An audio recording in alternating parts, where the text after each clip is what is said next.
ঈশ্বর এক ও অদ্বিতীয়। সনাতন দর্শন বলে ঈশ্বর স্বয়ম্ভু, অর্থাৎ ঈশ্বর নিজে থেকে উৎপন্ন, তার কোনো স্রষ্টা নয়, তিনি নিজেই নিজের স্রষ্টা।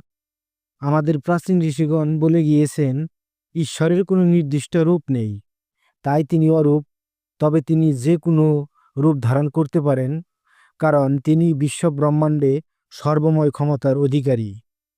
ঋগ্বেদে বলা আছে ঈশ্বর এক মেবা দ্বিতীয়ম, অর্থাৎ ঈশ্বর এক ও অদ্বিতীয়।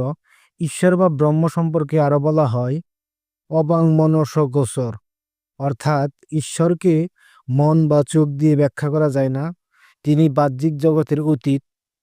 ঈশ্বর সম্পর্কে ঋগ্বেদে বলা আছে একং সদা বিপ্রা বহুধা বদন্তি, অর্থাৎ সেই এক ঈশ্বরকে পণ্ডিতগণ বহু নামে বলে থাকেন।